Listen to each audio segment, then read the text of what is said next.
cannot wait for the day that I become a wife.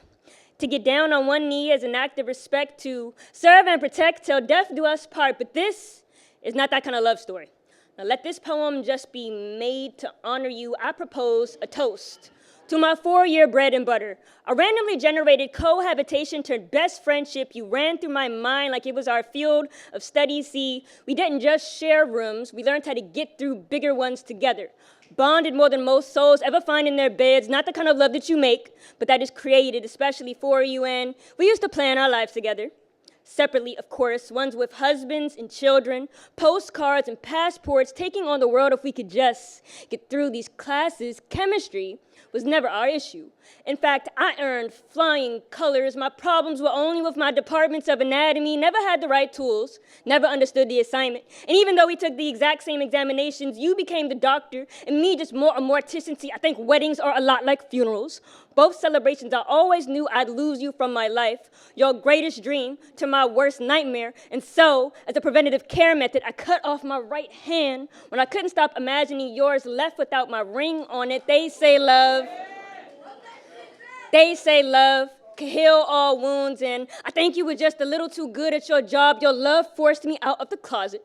Then I put you in gowns that you never asked for. My twin flame left me with a burning desire. And symbiotes become parasites when they form a relationship with their host they were never meant to acquire. Attachment issues. I used to start arguments for your attention.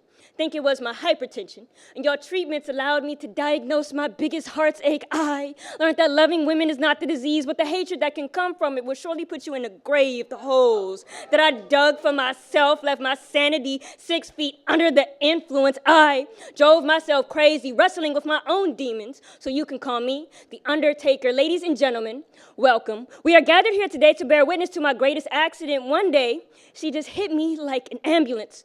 The person that I always call for help is always going to be too much of a good thing. I overdosed on your remedies because I realized I'd never find them over a counter. You were so patient, but I am no patient. I let go of my ride or die, trying to take this road less traveled.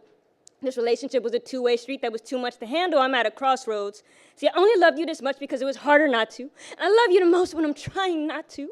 We were once inseparable. Now we're just two stranger things. Because shooting my shot just left me kicking the bucket. And I'd rather be caught dead biting my own bullet. I think weddings are a lot like funerals. You learn a new way of appreciating the things that are right in front of you. Y'all, to fall in love with your best friend is a blessing, of course. But to have a falling out because I wasn't falling out was my curse. I was supposed to plan your baby showers and to help your boyfriends decide when they were ready to upgrade their titles. We were supposed to learn how to dye our gray hairs together. Our birthdays are back to back. And now without you to lean on, I don't even celebrate myself the same. I think I'm moving on, but I'm just more walking dead. My love, still undying. I do lay in this bed that I made for myself, resting, but only in these pieces. A casket feels a lot like a capsule. When the regret consumes me, it's a hard pill to swallow. But even in my sickness and better health, I only wish you the best of luck. So I toss you this bouquet, because I just want to give you your flowers. A soldier gets down on one knee as an act of respect and a symbol of closure. And I've been divorced from reality for quite some time now. But by the power invested in me, I now pronounce you immortal.